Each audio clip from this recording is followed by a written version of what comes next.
আসসালামু আলাইকুম সুপ্রিয় শিক্ষার্থী বন্ধুরা, আবারও একটা ভিডিও নিয়ে চলে আসলাম তোমাদের মাঝে। আজকে আমরা শিখব কিভাবে সাধারণ ভগ্নাংশকে আবৃত দশমিক ভগ্নাংশে প্রকাশ করা যায়। তোমাদেরকে একটা কথা অবশ্য মনে রাখতে হবে, সেটা হচ্ছে আবৃত দশমিকের আর একটা নাম হচ্ছে পৌনঃপুনিক। প্রথমে আমরা একটা অঙ্ক দেখি। দেখো, এখানে আছে 3/11।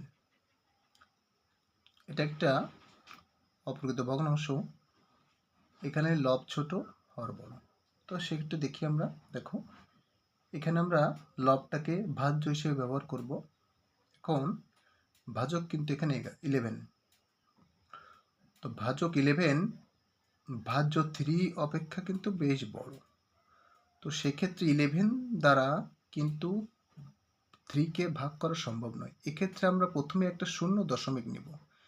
যখনই আমরা একটা দশমিক নিব তখনই আমরা এই ভাজ্যের সাথে একটা শূন্য নিতে পারবো। এরপর দেখো, আমার এই 11 অপেক্ষা এই 3 কিন্তু এখন 30 হয়ে বেশ বড় হয়ে গেছে। সেক্ষেত্রে যখন আমরা 11 দ্বারা 30কে ভাগ করব তখন 2। 11কে যদি আমরা 2 দ্বারা গুণ করি সেক্ষেত্রে আমরা 22 পাই। যদি মাইনাস করি এক্ষেত্রে 8 আসে।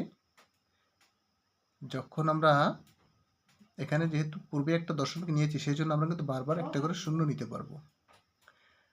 এবার যখন আমরা 11 দ্বারা 8টিকে ভাগ করব তখন 7কে 11 দ্বারা গুণ করলে 77 আসে।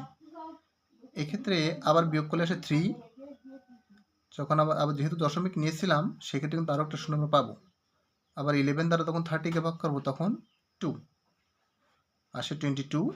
মাইনাস করলে আসে 8, আবার একটা 0। 11 দ্বারা 80কে ভাগ করলে আসে 77, সেক্ষেত্রে ভাগফল হচ্ছে 7। ওকে, আবার মাইনাস করলে আসে 30। 11কে তখন 30 দ্বারা ভাগ করলে তখন আসে 2, তাহলে আসে 22। 22 মাইনাস করলে 8, 0, তাহলে 80। 11 তখন 80কে ভাগ করলে তখন 7। 7 গুণ 11 সমান 77। মাইনাস করে 3। দেখো, প্রত্যেকবার কিন্তু 27 27 27 27 রিপিট হচ্ছে। অর্থাৎ আমি যদি সারা জীবন এভাবে করে যাই তাহলে কিন্তু বারবার 27ই আসবে। তো অর্থাৎ এখানে আমার রিপিট হচ্ছে 2 এবং 7, অর্থাৎ দুটো সংখ্যা রিপিট হচ্ছে। সেক্ষেত্রে আমি দেখো, এক্ষেত্রে আমার উত্তর হবে হচ্ছে 0.27। 2-র পরে পৌনঃপুনিক এবং 7-এর উপরে পৌনঃপুনিক। কেন? কারণ এখানে 2 এবং 7 বারবার রিপিট হচ্ছে, এই জন্য 2 এবং 7 পরে পৌনঃপুনিক। আশা করি বুঝতে পেরেছ। আরেকটা সমাধান দেখি আমরা। এখানে আছে 11/6। এটা একটা অপ্রকৃত ভগ্নাংশ। এক্ষেত্রে আমার 11 লব, এটাকে আমি ভাজ্য করে ফেললাম, আর হরকে আমি 6, এটাকে ভাজক ধরি। তখন 6 দিয়ে 11কে ভাগ করো তখন 6 11-এর ভিতরে একবার যায়, তাহলে 6 এককে 6, মাইনাস করলে আসে 5। এখন 6 কিন্তু 5-এর ভিতরে যায় না, কারণ 5 হচ্ছে ছোট এবং 6 হচ্ছে বড়। ঠিক এই আগের নিয়মটা, যেমন এখানে 3 ছিল ছোট এবং 11 ছিল বড়। সেক্ষেত্রে কী করেছিলাম, এখানে একটা দশমিক নিয়েছিলাম। তো এখানে আমি একটা দশমিক নিলাম। যখনই আমি একটা দশমিক নিব সেক্ষেত্রে আমি একটা 0 পাবো। তাহলে 6 দ্বারা যখন 50কে ভাগ করবো তখন 8। 6কে 8 দ্বারা গুণ করলে আসে 48, মাইনাস করলে 2। আবার যেহেতু দশমিকের কারণে একটা 0 পাবো 20। 6কে যখন 20কে ভাগ করব তখন আমার আসে 8। 3 গুণ 6 আসে 18, মাইনাস করলে আবার 2। হ্যাঁ, দশমিকের জন্য একটা 0 পাবো আমি। 6 20 ভিতরে যে 3 বার। এভাবে করতে করতে দেখো যতবারই করি না কেন বারবার কিন্তু 3 3 3 3 3 3। এক্ষেত্রে কিন্তু একটা সংখ্যা রিপিট হচ্ছে, এইটা আবার শুধু 3। যতবারই করি ততবারই 3 আসে। সেক্ষেত্রে আমার উত্তর হবে 1.83।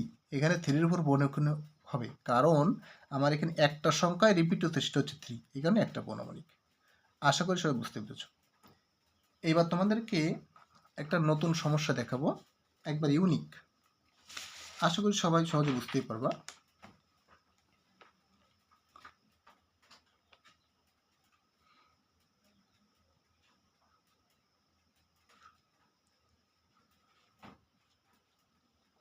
আচ্ছা দেখো, এটি কিন্তু মিশ্র ভগ্নাংশ। এটা একটা মিশ্র ভগ্নাংশ। প্রথমে করতে হবে কি, এই মিশ্র ভগ্নাংশটাকে একটা সাধারণ ভগ্নাংশে পরিণত করে নিতে হবে। এক্ষেত্রে আমি করবো কি, এর পূর্ণ সংখ্যা দ্বারা হরকে গুণ করব। পূর্ণ সংখ্যা 2কে হর 37 দ্বারা গুণ করব এবং এই যে গুণফল, এই গুণফলের সাথে এই যে লব আছে, লব 21কে আমি যোগ করব, কিন্তু হর আমার যা ছিল ঠিক তাই থেকে যাবে। সেক্ষেত্রে 2 দিয়ে 37কে গুণ করলে আসে 74 প্লাস 21 এবং এটা যোগ করলে আমার 95 এবং হর যা ছিল তাই থেকে যাবে। এরপরে আসি আমরা, দেখো এটা কিন্তু একটা অপ্রকৃত ভগ্নাংশ। এক্ষেত্রে আমি লবকে ভাজ্য হিসেবে ব্যবহার করব এবং হরকে ভাজক হিসেবে ব্যবহার করব। 37 দ্বারা যখন 95কে ভাগ করবো তখন 2 আসে, 37কে 2 দ্বারা গুণ করলে আসে 74, মাইনাস করলে 21। যেহেতু এটা বড় এবং ছোট, এক্ষেত্রে আমি একটা দশমিক নিতে হবে, যখনই দশমিক নেব সেক্ষেত্রে আমি একটা শূন্য পাবো। আবার যখন 2 দ্বারা 37 দ্বারা 210কে ভাগ করব, সেক্ষেত্রে আমার ভাগফল আসে 5 এবং এই 37 গুণ করলে 185, মাইনাস করলে 25। আবার যেহেতু দশমিক নিয়েছিলাম এই জন্য একটা জিরো আমি পাবো। হ্যাঁ, আবার যখন 37 দ্বারা 250কে ভাগ করব তখন আসে 6 এবং এই 6 দ্বারা এটাকে গুণ করলে 222, মাইনাস করলে আবার 28। আবার এই দশমিকের জন্য একটা শূন্য আমি পাবো। আবার 37 দ্বারা 280কে ভাগ করলে আমার আসে 7, ভাগ করলে আসে এটা আসে গুণ, এই 7 দ্বারা যখন আমি 37 এই 7 দ্বারা ভাগফল দ্বারা যখন আমি ভাজককে গুণ করব আসে 259, মাইনাস করলে আসে 21। এই দশমিকের জন্য আবার একটা শূন্য পাবো, আসে 210। 37 দ্বারা 200কে ভাগ করলে 5 দ্বারা 37কে গুণ করলে আসে 185, আবার মাইনাস করলে আসে 250। দেখো এইটা এবং এইটা বারবার কিন্তু রিপিট হচ্ছে, দেখেছো, বারবার রিপিট হচ্ছে, অর্থাৎ আমি যতবারই করি 5 6 7 5 6 7 5 6 7 5 এভাবে রিপিট হতে থাকবে। এক্ষেত্রে আমার উত্তর কত? এক্ষেত্রে আমার উত্তরটা হবে ঠিক এরকম, 2.567। যেহেতু 5 6 7 বারবার রিপিট হচ্ছে এখানে তিনটা সংখ্যা, তাহলে এই পৌনঃপুনিক এবং এই পৌনঃপুনিক, এই মাঝখানে পৌনঃপুনিক নাই, অর্থ হচ্ছে মাঝখানে আছে, অর্থাৎ হ্যাঁ ঠিক আছে, এখানে মাঝখানে পৌনঃপুনিক না থাকলেও এখানে কিন্তু ধরে নিতে আছে, কারণ আমরা পূর্বের যে অঙ্কটা করছিলাম এর আগের ভিডিওতে, যে আবৃত দশমিক ভগ্নাংশকে কীভাবে সাধারণ ভগ্নাংশে প্রকাশ করতে হয়, সেখানে কিন্তু আমরা দেখিয়েছিলাম যে কোনো সংখ্যার প্রথম এবং শেষে যদি পৌনঃপুনিক থাকে এবং মাঝখানে যদি না থাকে ধরে নিতে হবে যে মাঝখানেও পৌনঃপুনিক আছে। সেক্ষেত্রে আমার রিপিট হয়েছে 5 6 7, সো আমি 5 6 7 পর পৌনঃপুনিক ব্যবহার করলাম এবং দেখার সুবিধার্থে মাঝখানেরগুলোতে ফাঁকা রেখেছি। আশা করি সবাই বুঝতে পেরেছ। ধন্যবাদ সবাইকে।